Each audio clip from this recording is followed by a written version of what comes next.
शुभप्रभात विद्यार्थी मित्रांनो, कोरोना काळ चालू आहे. घरात राहा, विविध नियमांचे पालन करा, वेळोवेळी हात धुवा. आपण आपल्या विषयाकडे बघूया. आज इयत्ता 11वी अर्थशास्त्र प्रकरण अर्थशास्त्रातील आपण पहिले प्रकरण पाहतो. मागील तासिकेला आपण अर्थशास्त्र म्हणजे काय, अर्थशास्त्र हे सामाजिक शास्त्र आहे हे पाहिले. अर्थशास्त्रामध्ये 2 शाखा आहेत, एक म्हणजे सूक्ष्मलक्ष्य अर्थशास्त्र आणि एक म्हणजे स्थूललक्ष्य अर्थशास्त्र. सूक्ष्मलक्ष्य अर्थशास्त्र आपण मागील पाठाला बघितले. विशिष्ट उत्पादन, विशिष्ट कुटुंबाचे वैयक्तिक किंमत, विशिष्ट असे वेतन, उत्पादन, वैयक्तिक उद्योग आणि विशिष्ट असे वस्तूंची अभ्यास ज्या शास्त्रामध्ये केला जातो त्याला सूक्ष्मलक्ष्य अर्थशास्त्र असे म्हटले जाते. त्याच्यामध्ये आपण विविध प्रकार बघितले, त्याचे मूलभूत संकल्पना बघितल्या. त्यामध्ये आपण पहिलं बघितलं गरज. मग असे विशिष्ट आपण घटकाचा अभ्यास करत असताना, विशिष्ट असं गरजेचा अभ्यास करत असताना आपण त्यामध्ये बघितलं की ऋतूनुसार आपल्याला विशिष्ट असे कपड्यांची म्हणा किंवा विशिष्ट अशा गरजा आपल्याला पुराव्या लागतात. त्याच्यामध्ये ऋतूनुसार आपण त्या गरजा बघितल्या. त्यानंतर दुसरा पॉईंट बघितला वस्तू आणि सेवा. विशिष्ट सेवांचा अभ्यास त्यामध्ये करून आहोत. त्याच्यानंतर तिसरा पॉईंट उपभोगिता आपण पाहिली. चौथा मूल्य. त्याच्यानंतर संपत्ती पाहिली, वैयक्तिक उत्पन्न, वैयक्तिक किंमत, वैयक्तिक ते आर्थिक क्रिया, असे 7-8 पॉईंट आपण त्या सूक्ष्म अर्थशास्त्रामध्ये पाहिले. आज आपण स्थूल अर्थशास्त्र आणि समग्र लक्ष्य अर्थशास्त्र बघणार आहोत. तर आज आपण अर्थशास्त्राची मूलभूत संकल्पना,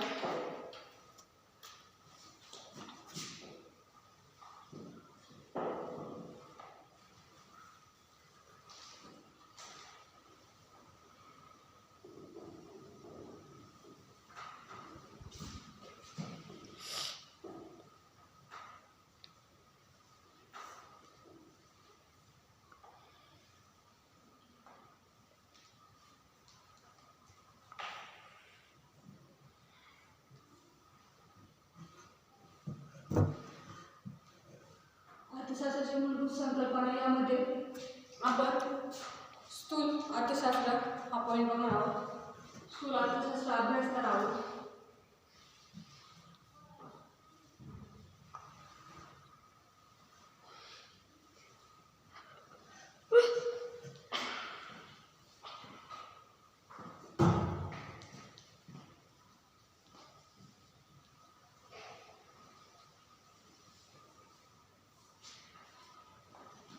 स्थूल अर्थशास्त्राचा विचार करत असताना स्थूल म्हणजे मोठे, समग्र म्हणजे सगळ्या घटकांचा ज्याच्यामध्ये अभ्यास केला जातो त्याला स्थूल किंवा समग्र लक्ष्य अर्थशास्त्र असे म्हटले जाते.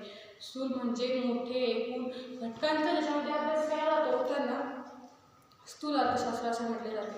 स्थूल अर्थशास्त्र म्हणजे एकूण घटकांचा, एकूण रोजगार, एकूण उत्पादन, एकूण गुंतवणूक, एकूण बचत, एकूण उपभोग, एकूण पुरवठा, एकूण मागणी आणि एकूण सामान्य किंमत पातळी यांचा इत्यादींचा अभ्यास म्हणजे स्थूल अर्थशास्त्र होय. स्थूल अर्थशास्त्रामध्ये एकूण म्हणजे सगळ्या घटकांचा अभ्यास याच्यामध्ये केला जातो. आपण मागच्या तासिकेला बघितलं सूक्ष्मलक्ष्य अर्थशास्त्र. तर सूक्ष्मलक्ष्य अर्थशास्त्रामध्ये काय बघितलं आपण, वैयक्तिक किंमत, वैयक्तिक बचत म्हणजे गरज किंवा बाकीच्या गोष्टी, किंमत, मूल्य, उपभोग, सेवा, वस्तू, असे फक्त एक विशिष्ट व्यक्तीच्या असतात अशा बघितल्या होत्या, विशिष्ट घटकाच्या बघितल्या होत्या. तसं या घटकामध्ये आपल्याला सर्व गोष्टींचा विचार करायचा असं, एकूण रोजगार किती आहे, एकूण राष्ट्रीय उत्पन्न किती आहे, एकूण गुंतवणूक किती आहे, एकूण बचत किती आहे. तर आपण दुसरं पॉईंट बघत आहोत.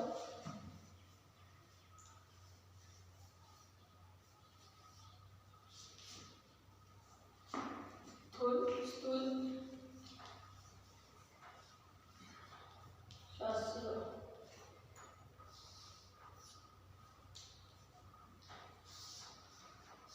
आपण स्थूल अर्थशास्त्र म्हणजे काय ते स्थूल अर्थशास्त्र म्हणजे मोठे किंवा एकूण, म्हणजे त्याच्यामध्ये सगळ्या गोष्टींचा सर्व सामावलेलं आहे, सगळ्या गोष्टींचा त्याच्यामध्ये अभ्यास केला जातो, त्याला स्थूल अर्थशास्त्र म्हटलं जातं किंवा समग्रलक्षी अर्थशास्त्र असे म्हटले जाते. समग्रलक्षी अर्थशास्त्रामध्ये केथन बोल्डगिन यांनी एक स्थूल अर्थशास्त्राची व्याख्या मांडली आहे. स्थूल अर्थशास्त्राचा संबंध वैयक्तिक परिणामांशी नसून एकूण परिणामांशी येतो. वैयक्तिक उत्पन्नाशी नसून एकूण उत्पन्नाशी येतो. वैयक्तिक किमतीची नसून सर्वसाधारण किमती पातळीशी येतो. तसेच वैयक्तिक उत्पन्नाशी नसून राष्ट्रीय उत्पन्नाशी येतो. यास स्थूल अर्थशास्त्र असे म्हटले जाते. मग स्थूल अर्थशास्त्रामध्ये आपल्याला कळतंय, तुम्हाला पुन्हा वारंवार ते सांगते, इथे सर्व गोष्टींचा एकूण गोष्टींचा जेवढा मोठ्यात मोठा विचार केला जातो. आपण पहिल्यांदा पाहिलं होतं ते एखाद्याचा रोजगार, एक विशिष्ट व्यक्तीचा रोजगार. आता आपल्याला एकूण रोजगार पाहायचा आहे. आपण पहिल्यांदा बघितलं होतं विशिष्ट व्यक्तीचे उत्पादन. आता एकूण उत्पादन किती आहे ते बघायचे आहे, एकूण रोजगार किती आहे ते बघायचे आहे, एकूण गुंतवणूक किती आहे ते बघायचे आहे, एकूण बचत किती होते आहे ते बघायचं आहे. ते आपण आजच्या तासाला इथे बघणार आहोत. मी तुम्हाला व्याख्या काय सांगितली की असं स्थूल अर्थशास्त्राचा संबंध वैयक्तिक परिणामांशी नसून एकूण परिणामांशी येतो. वैयक्तिक उत्पन्नाशी नसून एकूण उत्पन्नाशी येतो. एकूण उत्पन्नाशी म्हणजे राष्ट्रीय उत्पन्नाशी येतो. वैयक्तिक किमतीची नसून सर्वसाधारण किंमत पातळीशी येतो. एकूण वैयक्तिक उत्पादनाशी नसून राष्ट्रीय उत्पादनाशी येतो. याला स्थूल अर्थशास्त्र असे म्हटले जाते. मग स्थूल अर्थशास्त्रामध्ये मूलभूत संकल्पना आहे, मग त्या कोणत्या, तर त्या या अर्थशास्त्राला बघूया आपण.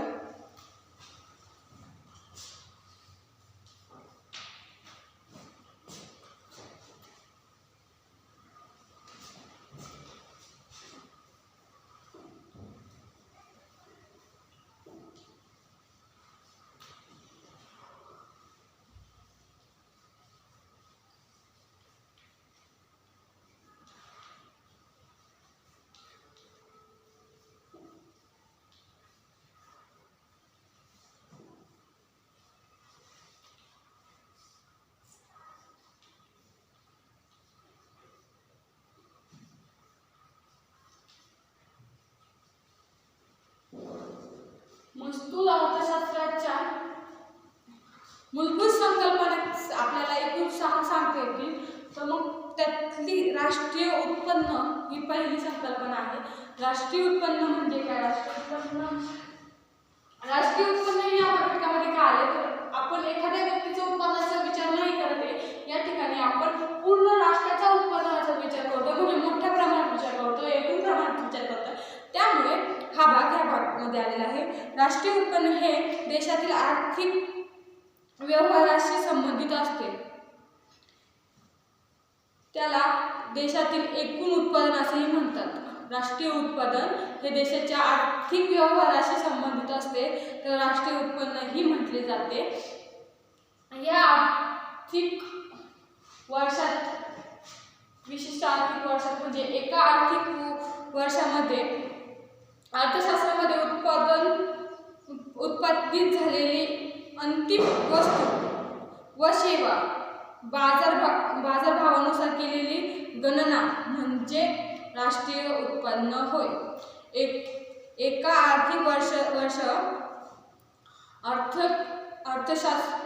अर्थव्यवस्थेमध्ये उत्पादित झालेले अंतिम वस्तू आणि वस्तूची जी सेवा आहे त्या सेवेचे बाजारभावानुसार मूल्य केलेली गणना, एकूण केलेली गणना म्हणजे राष्ट्रीय उत्पन्न होय.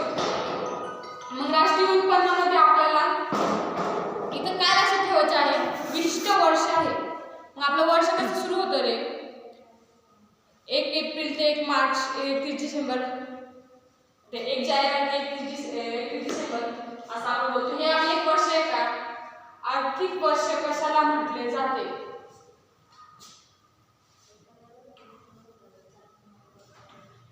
तर आर्थिक वर्ष 1 एप्रिल ते 31 मार्च याला आर्थिक वर्ष म्हटले जाते. आपल्या ज्याच्यामध्ये आपण आपल्या सर्व व्यवहार बघितले जाते त्याच्यामध्ये आपल्या 31 मार्च पर्यंत आपले लास्ट वर्षाचं आर्थिक वर्ष समजले जाते. त्याची 1 एप्रिलला सुरुवात असते आणि 31 मार्चला त्याचा शेवट असतो.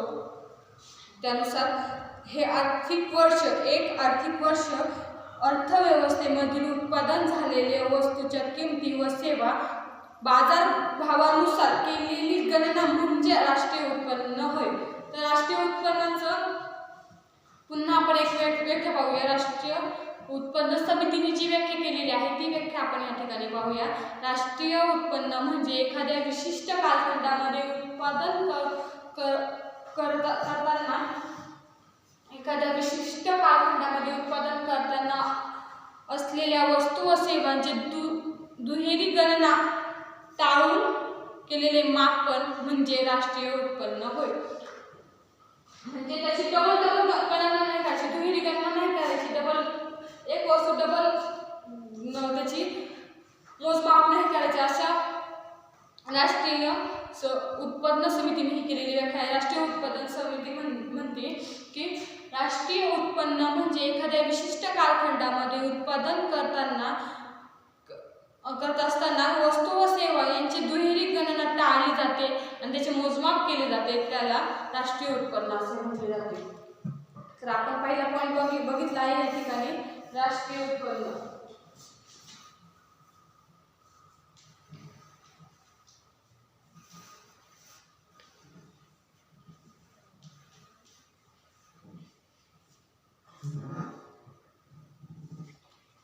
राष्ट्रीय उत्पन्न समजलंय का?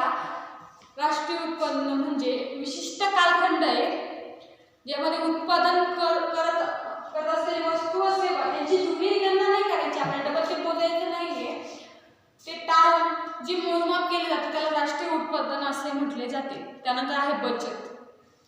बचत म्हणजे काय? विशिष्ट बाजूला आपण पैसे ठेवतो त्याला बचत असे म्हणतात, बरोबर ना आपल्या भाषेमध्ये.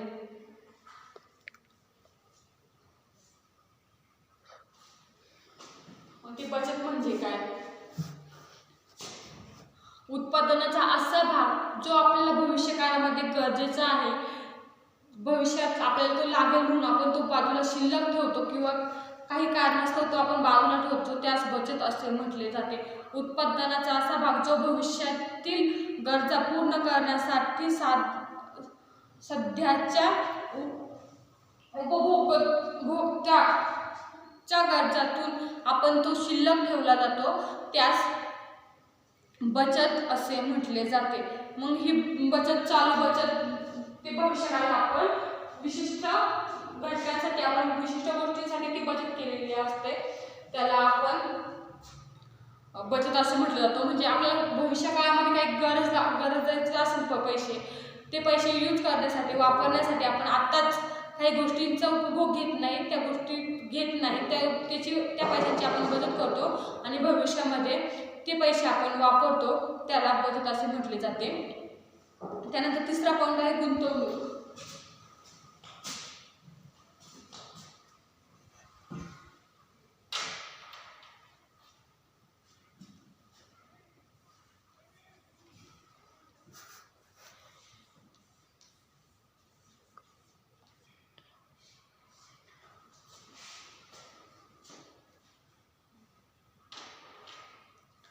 गुंतवणूक म्हणजे काय? बचतीतून भांडवलाची निर्मिती होत असते.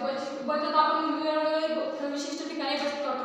म्हणजे मी रोज किंवा प्रत्येक महिन्याला 5-5 रुपये जरी बचत केली तर माझी बचत विशिष्ट अशी वर्षाला रक्कम तयार होते. ती रक्कम मी एखाद्या वस्तूमध्ये ती मोठी रक्कम बचत करून त्याची एखादी वस्तू घेतली, त्याला गुंतवणूक असे म्हणतात. ती गुंतवणूक कशा प्रकारे केली जाते? त्याची कशामध्ये केली जाते समजा, परंतु ती गुंतवणूक करताना आपण विशिष्ट विचार करतो, ती गुंतवणूक करताना ती गुंतवणूक केल्यानंतर भविष्यात ती गुंतवणूक जर खराब होत असेल तर त्याला गुंतवणूक म्हटले जात नाही. जसं आपण बचत करताना ही यंत्रामध्ये, सामग्रीमध्ये, उपकरणामध्ये केली जाते त्याला बचत असं म्हणतात, कारण की ते यंत्र हा त्याला थोडंफार खर्च पाणी असतो परंतु ते भविष्य काळासाठी आपल्याला उपयोगी येतं, त्यामुळे त्याला गुंतवणूक असं म्हटलं जातं. त्या यंत्राला गुंतवणूक केली, त्या यंत्रामध्ये आपण गुंतवणूक केली असं म्हटले जाते. बचतीतून भांडवलाची निर्मिती होते आणि भांडवलाचा वापर उत्पन्न प्रक्रियेमध्ये करतात, त्यास गुंतवणूक असे म्हणतात. समजा मी खूप बचत केली आहे आणि त्यापासून विशिष्ट असं मशीन घेतलेलं आहे ज्याने मला उत्पन्न भेटणार, त्याला खर्च आहे मला परंतु उत्पन्न भेटणार आहे, त्याला गुंतवणूक म्हटले जाते. गुंतवणूक जे माझ्या फायदेशी असणार आहे त्याला आपण गुंतवणूक म्हटलं जातं. ती यंत्राच्या माध्यमातून केली जाते, यंत्रामध्ये केली जाते, विशिष्ट यंत्रसामग्री घेतली जाते किंवा उपकरण घेतले जाते की ज्याने माझा फायदा होतो, त्याला गुंतवणूक असे म्हटले जाते. त्यानंतर आपण बघणार आहे व्यापार चक्र.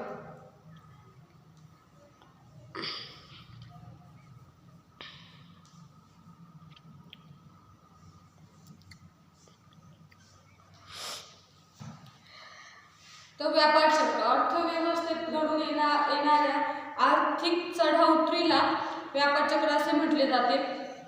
म्हणजे व्यापारामध्ये आपल्याला कधी किमती वाढलेल्या दिसत्या, कधी कमी झालेल्या दिसत्या, त्या घटकाला आपण व्यापार चक्र असे म्हटले जाते. विशिष्ट वस्तू आहे किंवा विशिष्ट असे घटक आहे त्यांचे अचानक किमती मोठ्या प्रमाणात वाढल्या जातात, जसं सोन्याच्या अचानक किमती वाढल्या जातात किंवा अचानक कमी होतात, त्या घटकाला आपण व्यापार चक्र असे म्हणतो.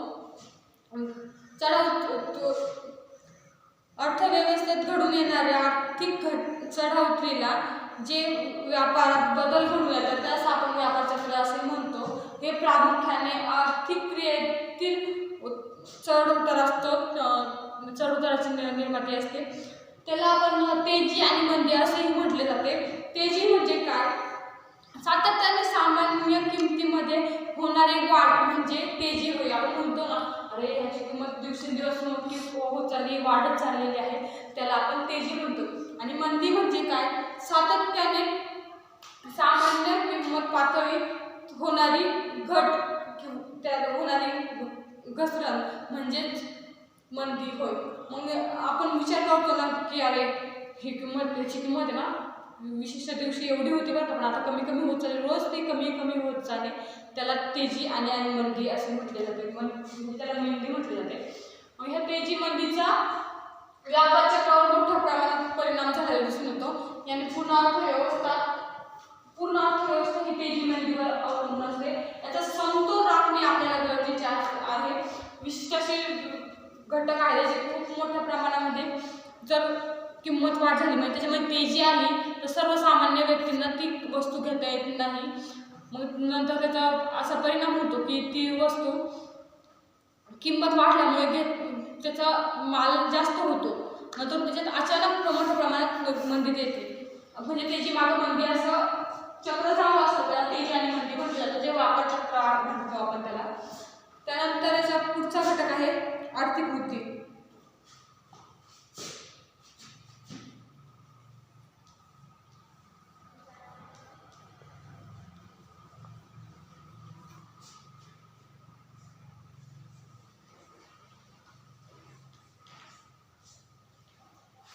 तर आर्थिक वृद्धी ही संकल्पना संख्यात्मक दृष्टिकोन आहे. सोप्या शब्दामध्ये सांगायचं तर आर्थिक वृद्धी म्हणजे दीर्घकालीन देशाच्या वास्तव्य उत्पादनामध्ये झालेली संख्यात्मक वाढ होय. ही एकदम संख्यात्मक दृष्टिकोनातून केलेली एक व्याख्या आहे की जिला आपण सोप्या भाषेमध्ये सांगायचं म्हटलं तर आर्थिक वृद्धी म्हणजे दीर्घकालीन देशाच्या वास्तविक उत्पादनामध्ये झालेली संख्यात्मक वाढ होय. म्हणजे वास्तविक उत्पन्न जे आहे त्याच्यामध्ये दीर्घकाळासाठी झालेली वाढ म्हणजे आर्थिक वृद्धी होय. ही संकल्पना संकुचित व संख्यात्मक आहे. आर्थिक वृद्धी म्हणजे देशाच्या उत्पादनामध्ये होणारी वाढ होय. देशाच्या वास्तविक उत्पादनामध्ये होणारी वाढ म्हणजे आर्थिक वृद्धी होय. त्यानंतर आर्थिक विकासाचे 6वा पॉईंट,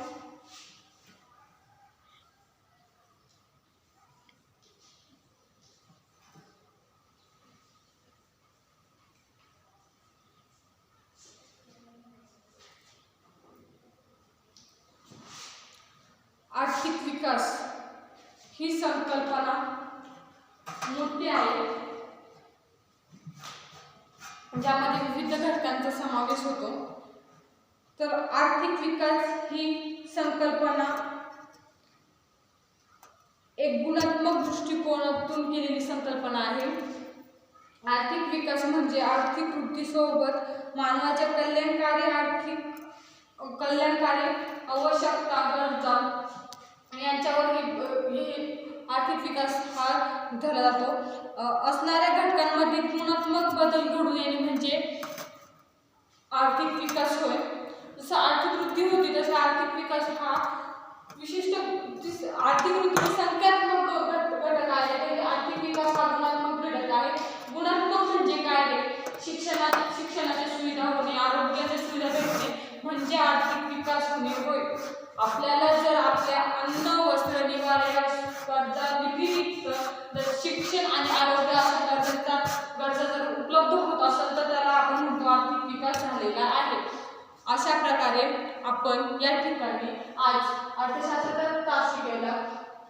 अर्थशास्त्राची मूलभूत संकल्पना पाहत असताना स्थूल अर्थशास्त्र हे बघितलेलं आहे.